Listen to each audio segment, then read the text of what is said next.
Igreja Evangélica Cristo é Vida, a sua cidade refúgio. Vamos ouvir o que é que Deus tem a falar conosco nessa manhã. Vamos abrir a Bíblia lá no livro de Gênesis, capítulo 7, versículo 11. E esta é a 14ª mensagem, se não me falha a memória, sobre o tema criação versus evolução, a verdade versus a mentira. Todos acharam? Às vezes calo para ouvir a voz de Deus, então medito para ouvir a sua voz. Com sutileza tocas no meu coração e grande paz passo a sentir, sinto emoção. Ouvir tua voz quando me exortas, se é preciso. Ouvir tua voz quando me diz que sou contigo. Ouvir tua voz quando me ensinas o que preciso, me faz sentir cada vez mais que sou teu filho.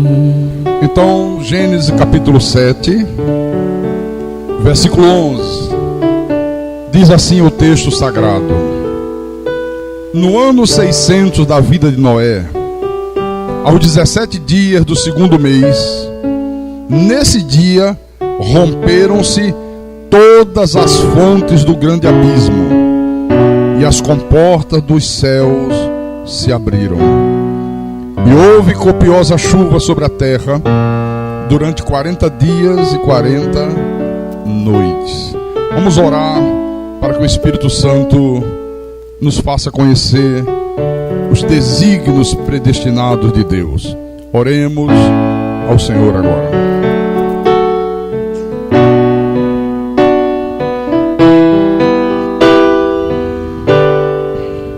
Senhor Jesus Cristo, nosso Deus e nosso Pai, nós hoje temos uma consciência muito grande, Senhor, de que não há nada mais importante para a nossa vida espiritual do que o pleno conhecimento da Tua verdade, o pleno conhecimento dos Teus mistérios, dos Teus desígnios, até porque somente assim nós podemos viver a nossa vida nesse mundo como sal da terra e como luz. Somente através do pleno conhecimento é que os homens podem nos considerar ministros de Cristo e dispenseiros dos mistérios de Deus. E nessa manhã, Senhor, nós queremos crescer um pouco mais no conhecimento sagrado. Queremos crescer um pouco mais no conhecimento da Tua verdade. Então fala à Tua igreja, fala ao Teu povo, fala aos Teus pequeninos, fala às ovelhas do Teu rebanho. Usa-me como Teu servo, como Teu pastor. Inspira-me para que eu possa proclamar a Tua palavra da maneira que o Senhor quer que ela seja proclamada. E que o Teu nome seja glorificado, Senhor, nesta manhã. Eu te peço em nome de Jesus, e que todo o povo de Deus que crê diga amém e amém. Diga graças a Deus. Meus irmãos amados, minhas irmãs em Cristo, eu disse aqui num dos cultos passados que fé e ciência sempre caminharão juntos. Eu disse num desses cultos que eu fiz sobre esse tema aqui, que toda a ciência bem estabelecida e toda a Bíblia devidamente interpretada sempre vão caminhar juntos. Nunca haverá contradição entre a fé e a ciência. E tanto é verdade, isso que eu estou falando, que nós temos visto a ciência caminhar junto com a Bíblia, nós temos visto aí a ciência trazendo respostas convincentes para tudo aquilo que a Bíblia nos diz, para tudo aquilo que a palavra de Deus tem nos ensinado. Por exemplo, de onde veio toda a água do dilúvio? Você já parou para pensar? Água capaz de cobrir todo o planeta Terra.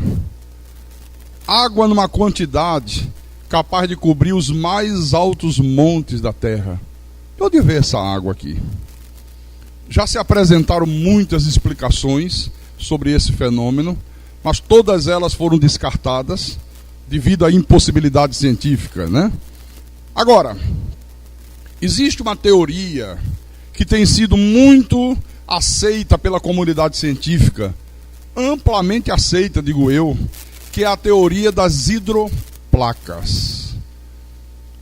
Há um cientista americano, esse homem era um ateu, o Dr. Walter Brown. E esse homem começou a fazer pesquisas científicas para ver como é que aconteceu o dilúvio. Não é que ele se guiou pela Bíblia, ele era um ateu, mas pelas evidências dos fósseis, aparecendo fósseis em todas as partes do planeta, e tantas outras evidências. Ele disse, olha, para isso aqui ter acontecido, tem que ter havido um dilúvio sobre esse planeta. Tem que ter havido muita água sobre a face da Terra. E ele começou a fazer pesquisas. E esse homem chegou à conclusão que havia uma camada de água subterrânea em toda a volta do planeta Terra. Só que essa camada de água subterrânea, ele diz que ela tinha mais ou menos 1 quilômetro de espessura e ela estava a uma profundidade de 11 quilômetros da face da Terra. Da parte plana da Terra. 11 quilômetros para baixo. Bom, baseado em estudo científico, então se chegou à conclusão que essa camada de água seria também uma das fontes do dilúvio. Eu já disse aqui num dos cultos passados que antes do dilúvio havia uma uniformidade climática no planeta. Todo o planeta Terra tinha apenas um só clima. E essa coisa da uniformidade climática do planeta antes do dilúvio é muito importante, importantíssima. Porque quando Deus criou Adão e Eva, como é que eles andavam? Nus. Quando Deus os colocou na terra, Deus os colocou para que eles se multiplicassem e povoassem a terra. Veja só, se não tivesse havido o pecado, eles teriam se multiplicado, as pessoas iam se espalhando por toda a face da terra. Ora, elas não iam suportar um lugar onde tivesse uma temperatura muito fria. Nem roupa se usava naquele tempo. Então, o próprio registro fóssil mostra que havia uma unidade climática em toda a face do planeta Terra. Hoje, os estudos de paleontologia mostram o quê? Que existem florestas inteiras lá no Polo Sul. Pastor, no Polo Sul só tem gelo. É, mas embaixo do gelo. Quer dizer que nem sempre o Polo Sul teve o gelo que tem hoje. Há florestas inteiras lá dentro, lá embaixo, soterrada pelo gelo. Interessante, né? Então veja, antes do dilúvio, nós já vimos aqui, havia uma só porção seca da terra, que nós chamamos da Pangeia. Era uma só porção, não havia os continentes como nós temos hoje. Então, segundo essa teoria das hidroplacas, toda essa porção seca, ela se dividiu em várias porções quando houve o dilúvio, e aí foi que surgiram os continentes. Se juntou todos os continentes, e na computação gráfica formou a única porção seca que havia, e aí depois elas foram se separando. E é impressionante quando você vê os continentes. Se você fizer isso, eles se encaixam perfeitamente um no outro. O que prova que todos eles estavam juntos antes. Veio o dilúvio e foi provocando essa separação. Foi quando surgiram os continentes. Nós vamos mostrar isso aí à noite, que isso aí não foi possível. Deixe-me fazer algumas perguntas a você. Na sua opinião, antes desse dilúvio aqui de Gênesis, já havia a Cordilheira dos Andes? Já havia o Himalaia? Já havia os Alpes suíços? Já havia aquela cadeia de montanha rochosa lá na América? Pensa nisso aí. Depois eu vou falar sobre isso. Pastor, você pergunta assim: como é que se chegou a essa ideia de que havia uma camada de água subterrânea? Que experiências foram feitas para se chegar a essa ideia aqui? Você sabe o que é que essa gente fez? Eles fizeram 2 poços profundos, mas de alta profundidade.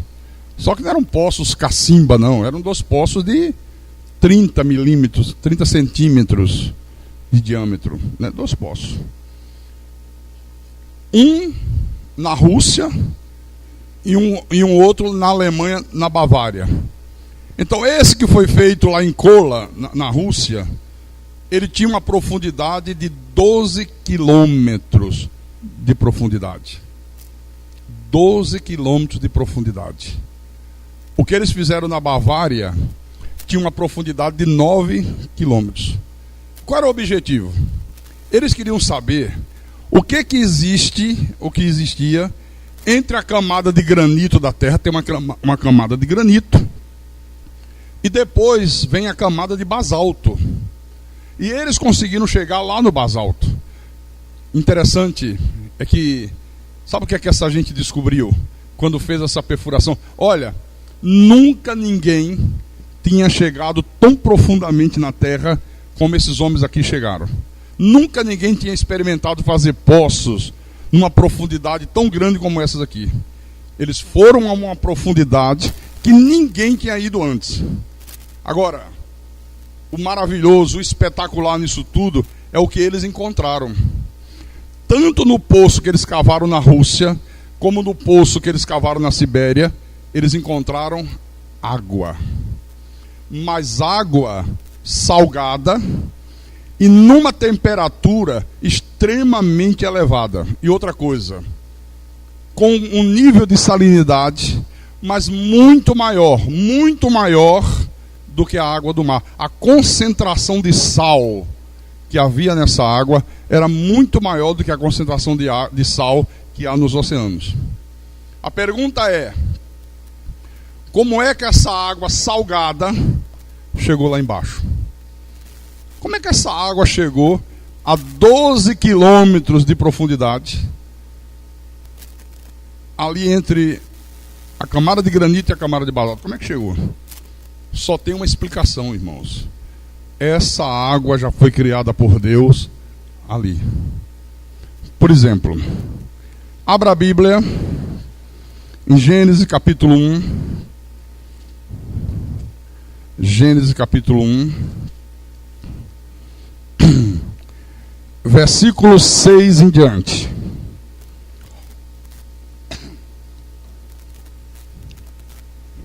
Encontraram? Então disse assim: e disse Deus: haja firmamento no meio das águas, e separação entre águas e águas. Fez, pois, Deus o firmamento, e separação entre as águas debaixo do firmamento e as águas sobre o firmamento. E assim se fez. E chamou Deus ao firmamento os céus. Houve tarde e manhã o segundo dia. Preste atenção. Deus separou águas e águas, e no meio ele colocou o quê? O firmamento está aqui.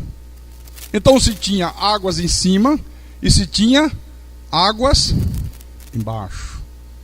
Vá acompanhando esse raciocínio. O interessante é que no hebraico, esta palavra água está no plural, águas. Ou seja, havia águas em cima, águas, várias águas, e águas embaixo. Aí você diz: claro, pastor, Está no plural, pastor Carlos Magno, porque havia os rios, os oceanos, as lagoas, os lagos. Não, calma. Deus ainda não tinha feito surgir a porção seca da terra. Os oceanos, as lagoas, os rios só passaram a existir quando Deus fez surgir a porção seca da terra. Nesse momento aqui, né, não havia isso, havia só águas. Então ele diz que havia vários tipos de águas. Então, que águas seriam essas aqui de baixo? Que águas seriam essas aqui de baixo?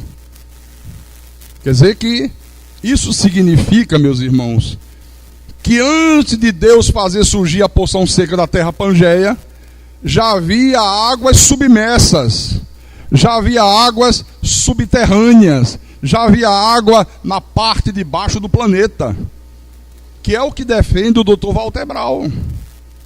Então, a ideia de como essa água, né, de como era a geografia da Terra antes do dilúvio, é uma coisa muito interessante. Eu não sei se vai dar para enxergar aí. Antes do dilúvio, os maiores montes que havia, as maiores montanhas que haviam na face da Terra, só tinham 2,5 km de altura. Não passava disso. Segundo lugar, havia o oceano, o nível do mar, a parte mais profunda dos oceanos eram de 3,5 km. Não haviam oceanos com a profundidade que existe hoje. Isso aí era antes de acontecer o dilúvio. Então as montanhas mais altas tinham 2,5 km de altura. A maior profundidade dos oceanos era de 3,5 km. E entre o granito e o basalto havia uma camada de água de 1 km de espessura, a 11 km de profundidade. O que o pessoal da ciência tem feito? Olha, eu tenho ficado maravilhado com esse estudo aqui. Por exemplo, deixa eu pegar esse papel aqui. Vamos imaginar que isso aqui seja a Cordilheira dos Andes, bem alta. O que eles fizeram? Eles pegaram programas de computador, colocaram lá todas as equações da biologia, da física, da química, colocaram lá todos os dados, a altura, a massa, né, todas essas coisas que essa gente entende. E o programa de computador foi feito para fazer isso aqui se esticar. Aí ele foi esticando, esticando, esticando. Chegou numa hora que o programa disse: para, se continuar quebra. Aí eles foram fazendo isso com todas as montanhas que existem no planeta. Colocava lá os dados no computador, mandava esticar. Esticando, esticando, esticando, esticando, esticando. Daqui a pouco o computador dizia: para, não pode passar daí, se passar daí, quebra. Sabe qual foi o resultado? Todas elas uniformemente paravam quando chegavam em 2,5 km de altura. Que era o que existia antes. Depois é que isso aqui subiu. Eu vou explicar por quê, né? Eu vou explicar por quê. Então, esse resultado foi obtido fazendo isso em todas as cadeias de montanhas que existem hoje no planeta Terra. Por isso se chegou à conclusão que antes do dilúvio se tinha apenas 2,5 km de altura. Bom, quer dizer que o dilúvio alterou tudo, absolutamente tudo. Essa teoria do Dr. Walter Braun, ela está dividida em 4 fases. A fase 1, que é a ruptura, a fase 2, que é a inundação, a fase 3, que é a deriva continental, e a fase 4, que é a acomodação. Eu quero falar com a igreja nesta manhã sobre essas 2 primeiras. Por exemplo, a fase 1, que é a ruptura. O que seria essa ruptura? Olha, irmãos, seria a única maneira dessa água subterrânea chegar na parte de cima. Ela está a 11 quilômetros de profundidade. Agora, como é que isso foi possível? E aí é que a ciência fica, puxa vida, como é que essa água subiu? Como é que essa água chegou lá em cima? De onde veio essa energia, essa força para fazer a água romper 11 quilômetros de granito, de rocha, e chegar na parte de cima? Aí entra a fé, o poder do nosso Deus. Deus fez essa água exercer uma pressão tão violenta que ela foi criando uma ruptura nessa parte de granito da terra, até ela chegar na parte de cima. Agora imagine a pressão para fazer 1 quilômetro de água de espessura, subir 11 quilômetros de rocha e chegar lá em cima. Essa água sobe, meu irmão, e depois de percorrer 11 quilômetros, chega à superfície. Como é que ela chega na superfície? Bom, chega muita água, mas água misturada com lama e com pedra.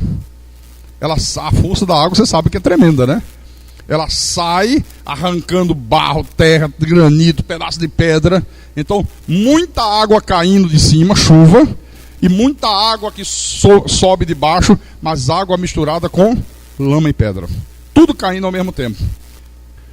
Isso aqui ele mostra a ruptura e jatos de água, que na verdade era lama, subindo da porção inferior da terra, das águas subterrâneas. A água exerce uma pressão, a parte de granito se rompe, abre-se uma grande rachadura, e essa quantidade impressionante de água sobe, viu, a uma altura de 20 quilômetros. Olha a força de subir a uma altura de 20 quilômetros. Volto a dizer, a água que sai daqui de baixo, ela chega lá em cima misturada com barro, um grande lamaçal. Eu já falei num dos cultos passados, nesse tema que nós estamos desenvolvendo, e quero ver se você lembra. Como é que se formam os fósseis? Como é que se formam os fósseis? O animal fica preso rapidamente aonde? Na lama. Os fósseis não são feitos como se ensina em milhões e milhões e milhões de anos. Não, absolutamente não. Fóssil é uma coisa que se cria instantaneamente.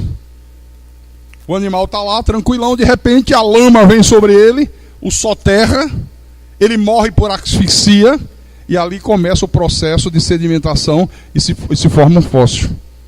Ora, por que é que nas grandes áreas da Terra, onde se encontram os fósseis, essas grandes áreas estão sempre num determinado lugar do planeta? Isso é um dado interessante, viu? Que já foi comprovado. As grandes áreas onde estão os fósseis sempre estão no mesmo lugar, numa determinada região do planeta. Por que isso aqui? Porque foi exatamente por onde essa ruptura passou. Onde a rocha se rompeu e sai lá de baixo água com lama. Quando essa lama cai, os animais que estavam naquela região ali são soterrados vivos. E por isso essa quantidade enorme de fósseis espalhados por todo o planeta Terra. Não é uma coisa interessante?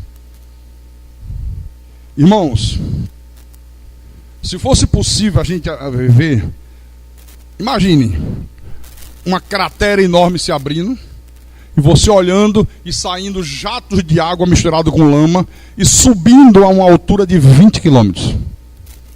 Imagine o que seria ver isso aqui. Seria uma visão aterradora mesmo, uma coisa terrível. Pedra subindo, lama subindo, olha, uma visão catastrófica. E tem mais uma coisa. Isso provocaria um tremor violento na Terra. Um terremoto de proporções inimagináveis. O oceano primitivo, de repente, ia produzir ondas de 120 metros de altura. Dá para você imaginar o cenário do dilúvio? O cenário do dilúvio? Então tudo isso é para você ter ideia da tragédia que foi o dilúvio.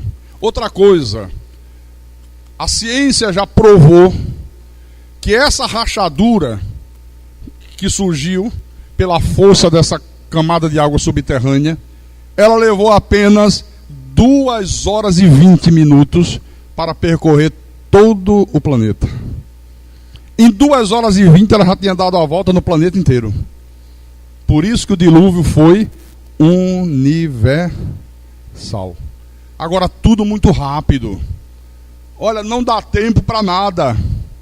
Não dá tempo para a pessoa dizer: ai Jesus, deixa eu correr, deixa eu pegar meu carro aqui e sair disparado a 200 km por hora. Não dá. É rápido, é instantâneo. Por isso que muitos animais morreram soterrados pela lama instantaneamente. Muita gente que estava nessa área da ruptura morreu soterrado instantaneamente na lama. Tem uma coisa interessante que Jesus falou no livro de Mateus. Mateus, capítulo 24. Eu creio que hoje à noite nós fechamos essa série de mensagens, viu? Mateus capítulo 24, versículo 37. Olha o que Jesus disse aqui. Ele disse assim: pois assim como foi nos dias de Noé, também será a vinda do Filho do Homem. Ele disse: olha, assim como foi nos dias de Noé, assim também será a minha segunda vinda. Porque o pessoal pensa, irmão, que o dilúvio foi aquela coisa lenta, começou a ficar nublado, escureceu o tempo, e aí começou uma chuvinha, e essa chuva foi aumentando. Não, não foi assim não. Foi tudo rapidamente. Não deu tempo de ninguém correr. Eu pergunto, não será exatamente assim no dia da segunda vinda de Cristo? Será ou não será? Não vai dar tempo para nada. Foi assim no dilúvio, meus irmãos. Olha, os fósseis, eles são a prova de que não deu tempo para nada. Absolutamente para nada. Quer dizer, Deus, através dos fósseis, ele deixou registrado na rocha que não deu tempo. Não deu tempo mesmo. Outra coisa interessante. O fato dessa água subterrânea chegar a uma altitude de 20 quilômetros faz com que uma grande parte dessa água também se congele instantaneamente. Por quê? Porque a uma altitude muito alta, a temperatura também é muito baixa. Entre 8.000 metros de altura e 10.000 metros, você sabe qual é a temperatura lá em cima? Faz ideia? Menos 50 graus. Menos 50 graus negativo. Agora imagine que ela foi a uma altitude de 20 quilômetros. Pense aí. Então uma grande parte dessa água já chegava lá em cima pulverizada e se transformava em gelo pulverizado. Pastor, o que é gelo pulverizado? Aquilo que você vê no teu congelador, no congelador da tua geladeira. Para você ver o efeito disso, como é que é rápido. Não faça isso não, tá? Estou só dando um exemplo. Pega a tua mão, molha na água, irmão Zé Maria. Molha bem de água.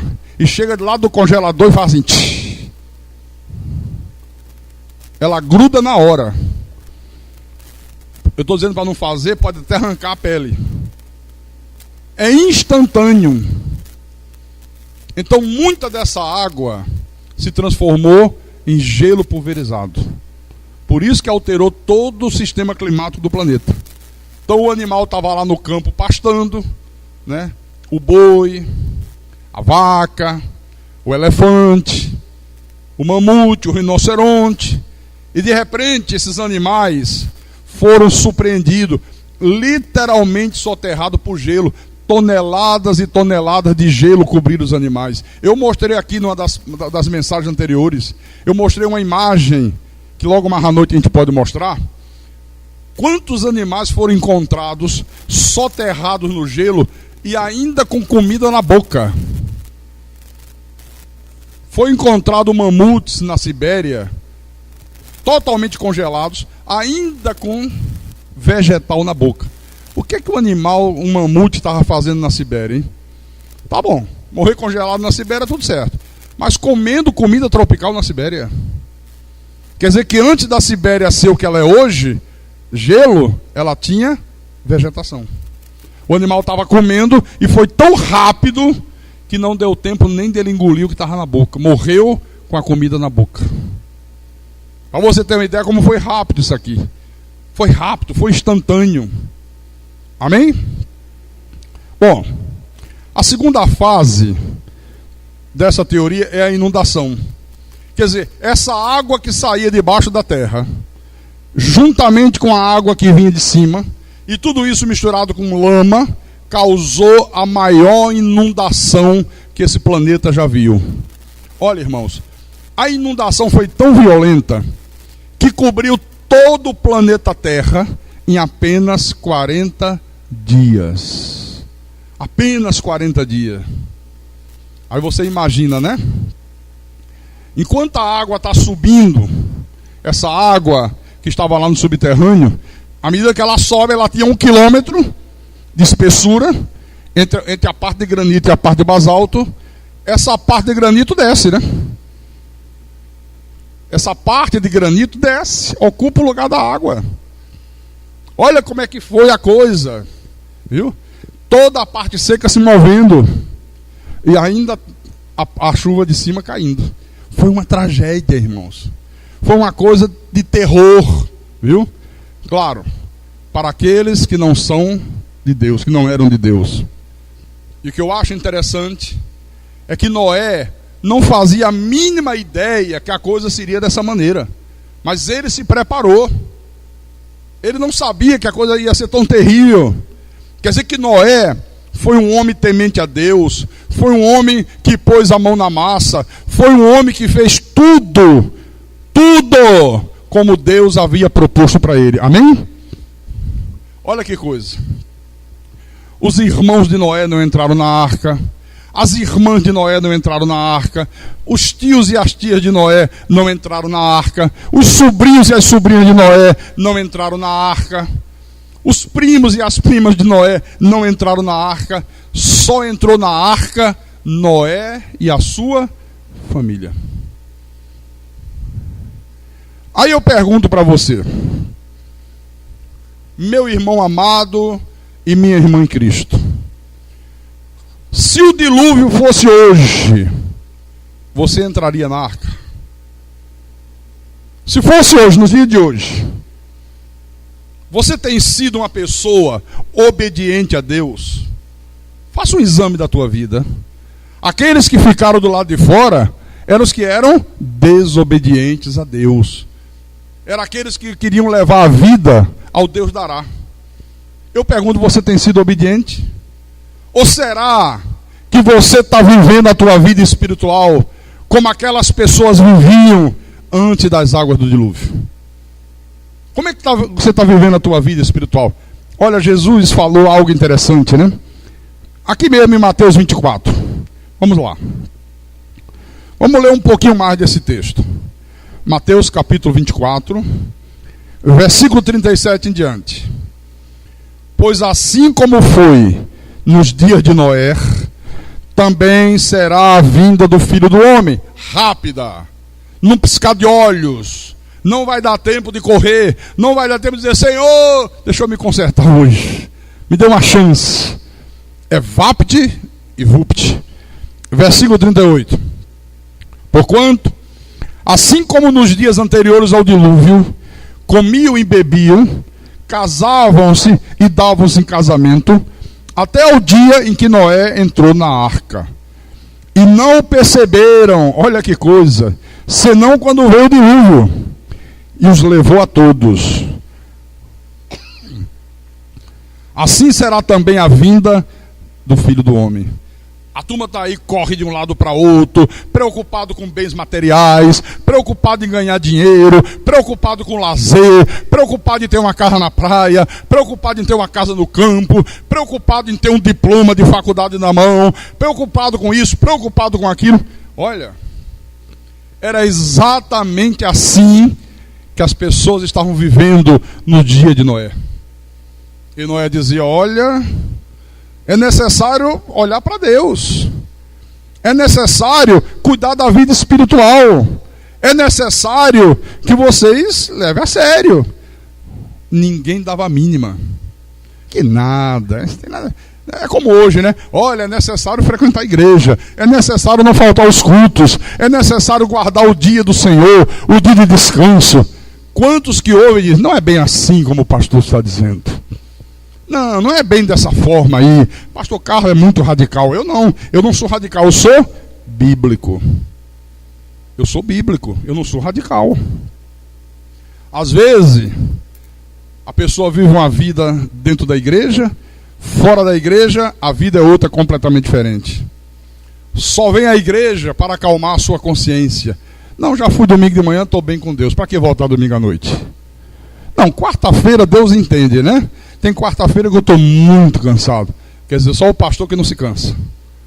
Que o pastor toda quarta está fazendo culto. Domingo de manhã está fazendo culto. Domingo à noite está fazendo culto. Aqui mesmo em Mateus, capítulo 6. Olha o que Jesus falou. Para você que está vivendo a tua vida como vivia o povo antes do dilúvio. Viu? Muita preocupação, muita correria, né? Não tem tempo para vir à igreja, não tem tempo para isso, não tem tempo para aquilo, mas tem tempo para ganhar dinheiro, tem tempo para viajar, tem tempo para cuidar da empresa, do comércio, tem tempo para cuidar do automóvel, mas não tem tempo para Deus, né? Então Mateus capítulo 6, versículo 31, o Senhor diz, portanto, não vos inquieteis dizendo, que comeremos, que beberemos, ou com que nos vestiremos? Porque os gentios é que procuram todas estas coisas. Pois vosso Pai Celeste sabe que necessitai de todas elas. Buscai, pois, em primeiro lugar, ganhar muito dinheiro. Em primeiro lugar, garantir um diploma de curso superior. Que aí está tudo garantido para o resto da vida. É isso que está aqui na Bíblia? Não. Buscai, pois, em primeiro lugar, o seu reino e a sua justiça, e todas estas coisas vos serão acrescentadas. Então, qual é o segredo, irmãos? Para Deus suprir todas as minhas necessidades. Qual é o segredo? Buscar, em primeiro lugar, o seu reino e a sua justiça. Esse é o segredo. Quando eu coloco Deus em primeiro plano, quando eu coloco a minha vida espiritual em primeiro plano, como a coisa mais importante do que o meu trabalho, mais importante do que o meu estudo, mais importante do que a minha família, porque se eu não tiver uma vida espiritual boa, a família sofre, a família padece.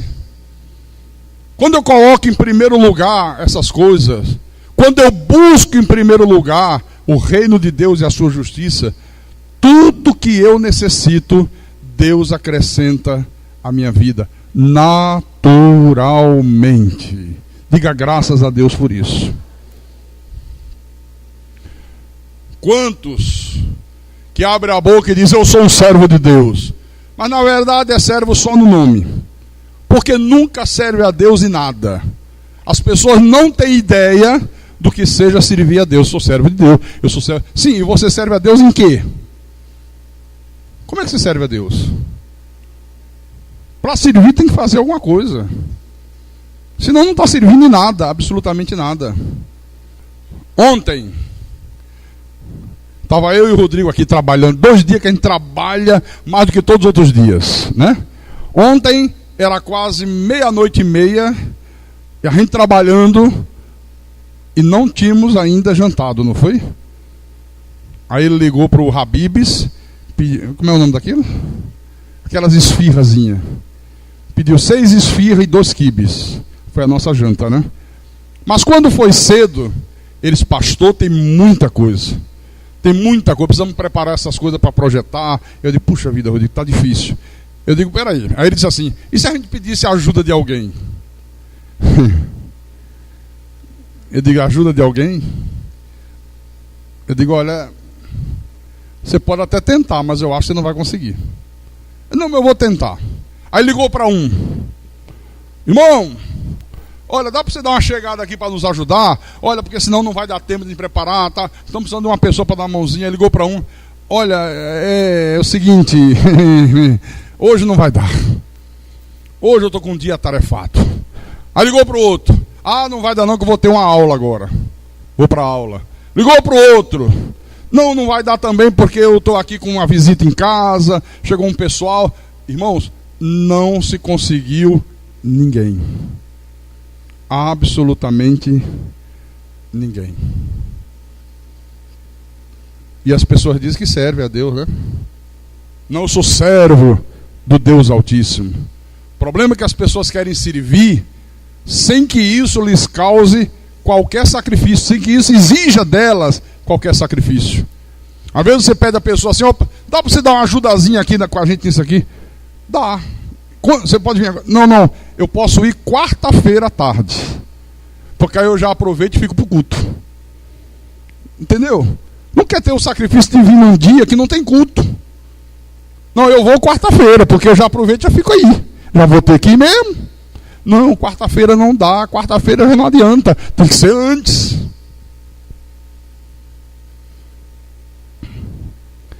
Pastor, mas a pessoa faltar aula numa emergência, você falta até, não só aula, trabalho, qualquer coisa, é para Deus.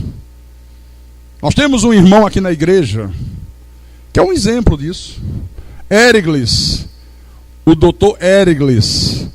Toda quarta-feira esse rapaz falta a faculdade dele.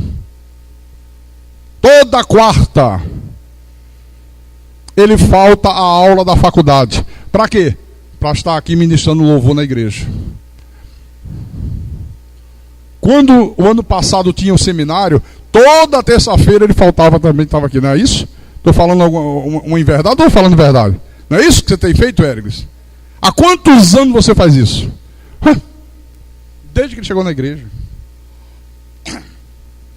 Isso é digno de louvor, irmãos. Olha, falta a aula da faculdade. Não é de uma aula de cursinho. Não é de uma aula de segundo grau, de primeiro grau. É uma aula de faculdade que está se formando. Que exemplo, né? Quer dizer que é um sacrifício. Deixa eu mostrar para você. Em 2 de Samuel, capítulo 24. 2 de Samuel.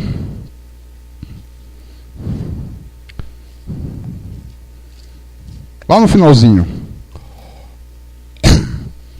É o último capítulo desse livro. Capítulo 24, versículo 18. Ah, se todos nós tivéssemos essa consciência que Davi tinha. De como é que nós temos que servir a Deus. De como é que nós temos que proceder para com Deus. Olha o que aconteceu com esse homem. Naquele mesmo dia, veio Gade ter com Davi e disse, Gade era um profeta. Então Deus mandou um profeta falar com Davi e dizer, sobe, levanta ao Senhor, levanta ao teu Deus, um altar na eira de Araúnas, o Jebuseu, nas terras de Araúna.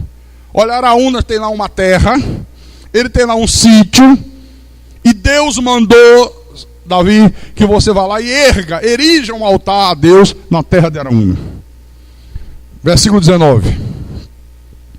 Davi diz, Gade, fala com Deus que o negócio é o seguinte, fazer na terra de Araúna um altar, isso é muito difícil. Isso vai dar um trabalho danado. Não dava para ser aqui mesmo. Eu tenho um palácio tão grande. Olha, tem um salão maravilhoso para fazer um templo para Deus. Por que tem que ser na terra de Araúna?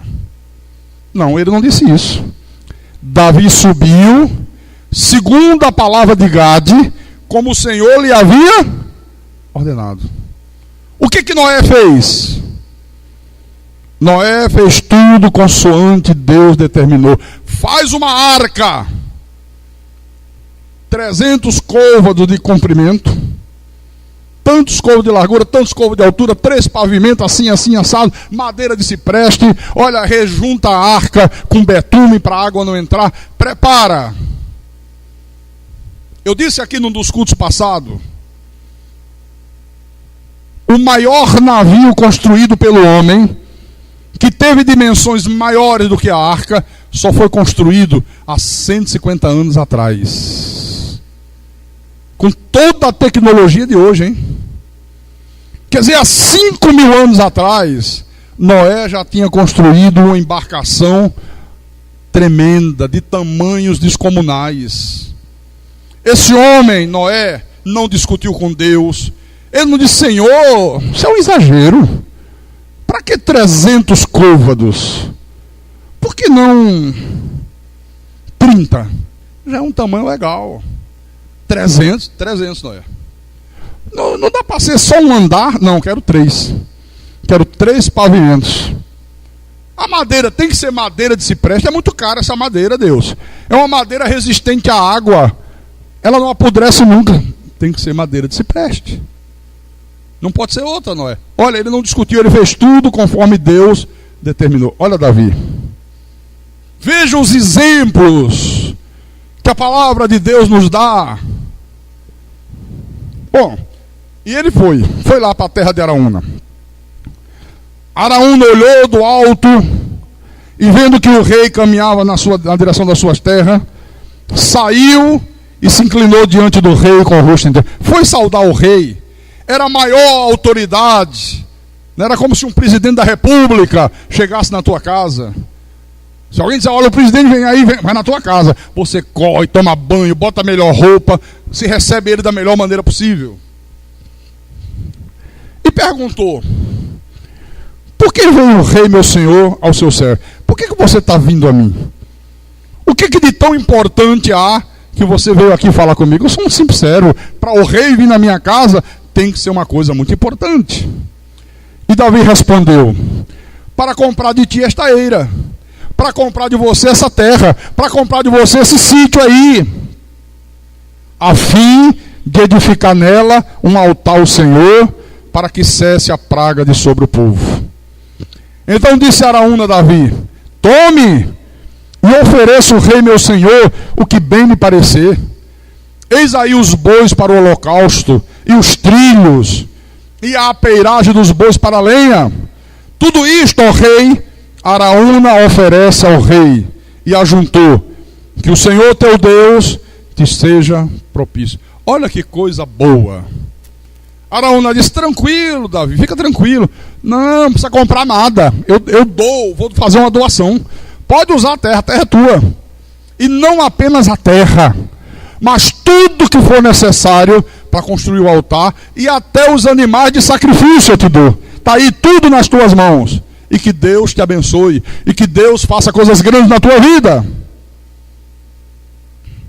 Era como se você saísse da igreja e o pastor houvesse acabado de dizer: irmãos, estamos com uma grande necessidade. Olha, Deus nos inquietou para fazermos obra e todo mundo tem que participar. E estamos aí com muitas dívidas, temos que comprar material. Vamos fazer o seguinte: vamos ver esse domingo cada um traz uma oferta especial para Deus. Aí um se compromete de trazer 100, outro se compromete de trazer 50, outro diz: não, eu tenho condições, vou dar 1000. Ok? Aí você sai da igreja e quando chega na tua casa, encontra um parente teu, e o parente diz assim: o que é isso aí, esse envelope branco? Não, esse envelope branco, eu estou com ele aqui, que eu prometi a Deus uma oferta de R$1000. A igreja tem obras, a obra do Senhor está necessitando, e eu fiz esse voto com Deus. Muito bem. Puxa, que coisa boa, parabéns, estou emocionado com isso. Eu gosto quando as pessoas fazem boas ações. Eu gosto quando as pessoas fazem algo para Deus. Fica tranquilo. Tira o talão de cheque do bolso, assina. Está aqui, ó. Você não fez um voto de 1000? Eu vou te dar os 1000. Faço questão de te dar os R$1000 para você levar. Como é que você procederia? Você daria glória a Deus por isso? Você diria: Senhor, Tu és tremendo, Tu és maravilhoso. O Senhor honrou a minha fé. Mesmo eu tendo condições de dar, o Senhor mandou alguém para dar no meu lugar. Amém, irmãos? Não. Olha o que Davi disse. Versículo 24. Porém o rei disse a Araúna: não, pelo contrário, eu vou te comprar essa terra pelo preço justo, pelo preço devido, porque não oferecerei ao Senhor meu Deus holocaustos que não me custem nada. Não, Araúna, eu não quero nada. Eu sei que você pode dar, eu sei que você é um homem rico, eu sei que essas terras não te fazem falta, mas eu não quero, eu quero pagar o preço justo. Quanto custa essa terra? Porque eu jamais vou oferecer ao meu Deus alguma coisa que não me custe nada. Quer dizer que Davi sabia que Deus só se agrada daquilo que nós fazemos para Ele, quando aquilo que eu dou para Deus, aquilo que eu oferto para Deus, está me custando alguma coisa. A maioria do povo de Deus não quer oferecer a Deus nada que lhe custe alguma coisa. Quer oferecer aquilo que não custa nada. Aquilo que não custa nada é diferente, não é isso que a Bíblia diz, irmãos. Não foi isso que Noé fez.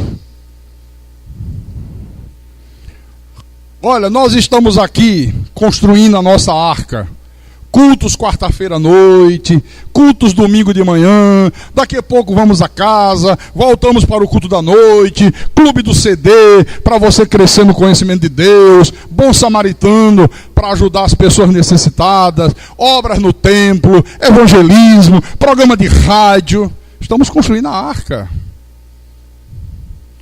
No tempo de Noé, a população da terra era de aproximadamente 2 bilhões de pessoas. 2 bilhões era a população da terra. Pasmem, só Noé e a sua esposa, os seus 3 filhos e as mulheres dos 3 filhos entraram na arca. Mais ninguém. Mais ninguém. O resto não tinha tempo. Negócio de construir arca? Não, Noé. Mas você não crê em Deus? Creio. Então vamos fazer, que vai vir um dilúvio, rapaz. Não, para servir a Deus não precisa fazer arca, não. Deus entende, Deus entende. Deixa comigo que eu sei o que é que eu estou fazendo.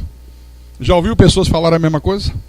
Não, mas para servir a Deus, não precisa estar toda quarta na igreja. Não precisa eu vir domingo de manhã e voltar domingo à noite. Que história é essa? Deixa comigo que eu sei o que é que eu estou fazendo. Não, eu não tenho tempo. Não tenho tempo, não tenho isso, não tenho aquilo aqui. Noé teve tempo. Noé disse: não, eu vou construir a arca. Vamos lá, meus filhos, né? Vamos construir, vamos botar a mão na massa, vamos trabalhar duro. Levou 120 anos para construir a arca, mas construiu. Não deu desculpa para Deus. Não fugiu da sua responsabilidade. Aliás, para a gente terminar, deixa eu mostrar uma coisa aqui interessante. Abra a tua Bíblia no livro de Mateus. Mateus capítulo 8. Deixa eu ver se é isso mesmo. Se a minha memória não falha.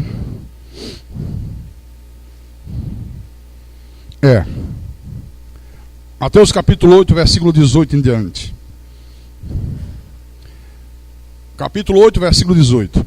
Vendo Jesus muita gente ao seu redor, ordenou que passassem para outra margem.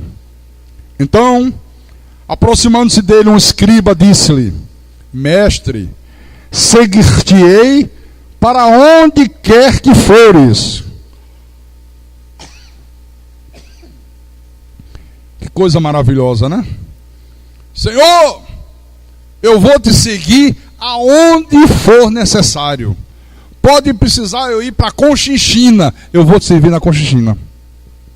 Olha, Deus está me inquietando para colocar você como ministro da igreja. Está disposto a servir a Deus? Olha, existe... Tô.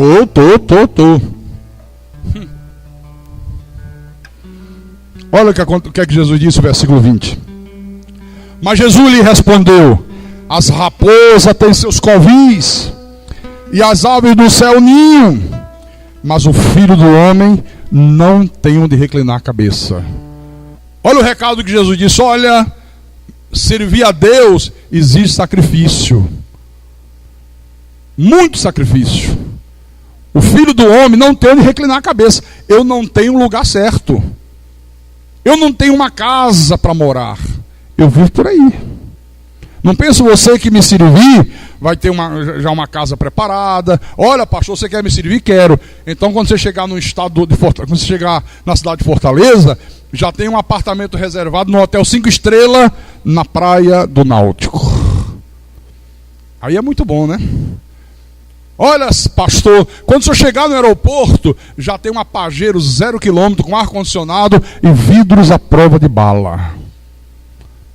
São as exigências do Silas Malafaia quando vai fazer evento nos estados. Hotel 5 estrelas, uma Pajero nova, não pode ser usada, blindada, igual o Papa, né? Papa móvel, ó. Silas móvel. Que pouca vergonha, né, rapaz? Que pouca vergonha. E as pessoas aceitam isso. Idolatram esse homem como se fosse um grande profeta de Deus. Não é profeta de nada. É um enganador, é um impostor. Viu? Olha, o Filho do Homem não tem onde reclinar a cabeça. Até as raposas têm os covis dela lá. As aves têm um ninho. Eu não tenho nada. Quer me servir? Quer me seguir? Versículo 21. E outro dos discípulos lhe disse: Senhor, permite-me ir primeiro sepultar o meu pai. Não era que o pai dele tivesse morrido, não. Era que ele tinha um pai idoso. Senhor, eu quero te servir. Eu quero te seguir também. Mas olha, permita primeiro eu sepultar o meu pai. Meu pai é velhinho. Deixa primeiro o velho morrer. Quando ele morrer, eu estarei à tua disposição.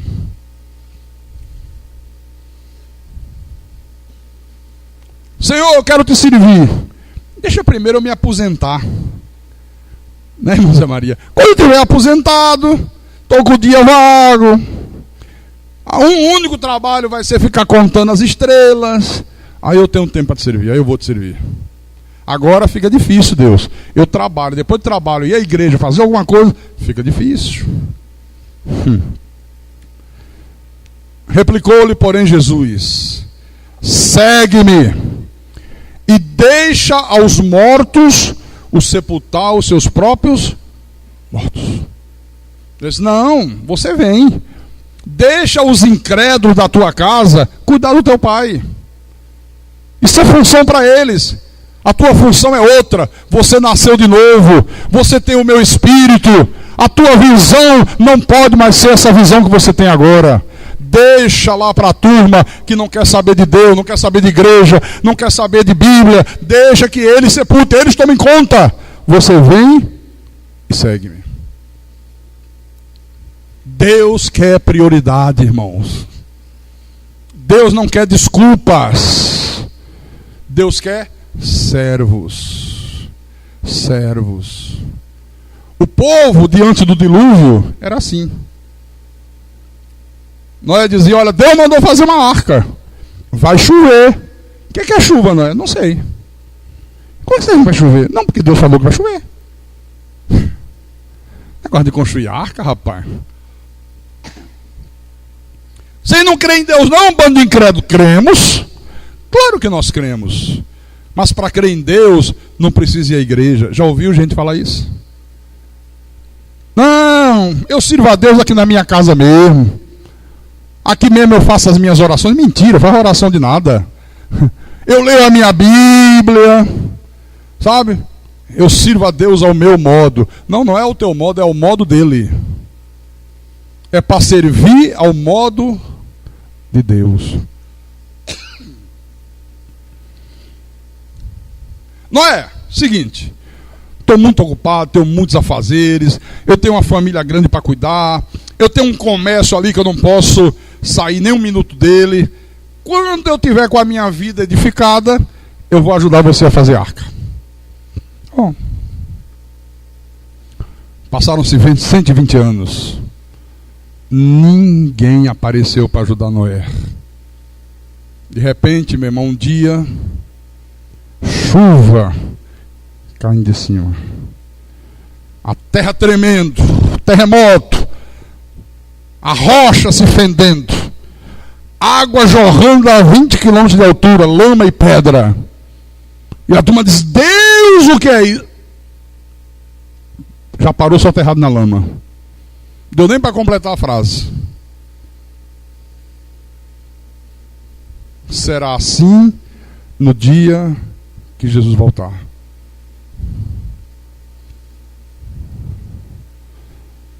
Você tem preparado a tua arca? Você tem dado prioridade a Deus? Você tem feito sacrifícios para servir a esse Deus da graça, a esse Deus bendito? Aquilo que você faz para Deus tem te custado alguma coisa? Não, pastor, não me custa nada, eu faço nas horas livres. Ah, é? Então Deus não está recebendo o que você está fazendo. Não está recebendo. E vou dizer uma coisa.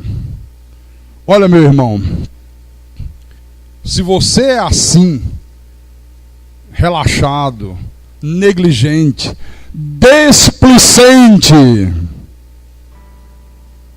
você está vivendo igualzinho aquelas pessoas que morreram nas águas do dilúvio. Igualzinho, igualzinho, igualzinho. Cuidado. Cuidado para não ser surpreendido. Ai, o que é isso? Ai, Jesus está voltando.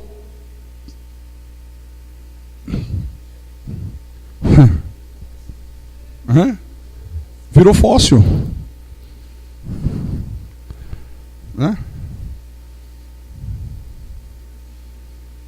Por isso que ele disse: muitos são chamados, poucos os escolhidos. Jesus disse: olha, o reino de Deus é semelhante a uma rede de pesca que o pescador joga no mar e puxa. E puxa. E quando ele puxa, ela traz peixe bom e peixe ruim. Peixe que se come, peixe que não se come. Já viu um pescador puxando a rede ali na praia? Vem lata de cerveja vazia que a turma joga, pedaço de vidro, garrafa, bota, galocha, tudo. E peixe. Jesus, aí o pescador pega e separa o que presta do que não presta. Separa o peixe bom de um lado, o peixe ruim do outro, para ser jogado fora e queimado. A minha pergunta é: você tem sido peixe bom ou peixe ruim nessa rede que vem? Como é que você tem servido a Deus? Como é que tem sido a tua vida espiritual diante dos olhos de Deus? É para a gente pensar nisso, viu? O fato de você estar aqui, o fato de você frequentar um templo, seja ele qual for, o fato de você ter uma Bíblia, não significa muita coisa não, irmão.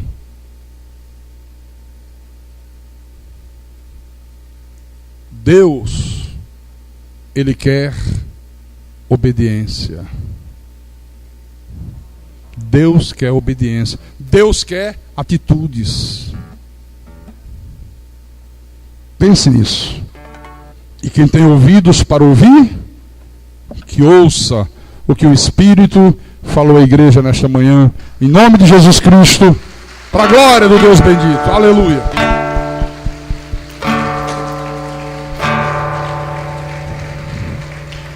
Vamos ficar de pé. Fique de pé toda a igreja, todo o povo de Deus. Feche os teus olhos. Eleve teu pensamento ao alto. Aleluia, Espírito Santo. Ó Deus de todo o universo.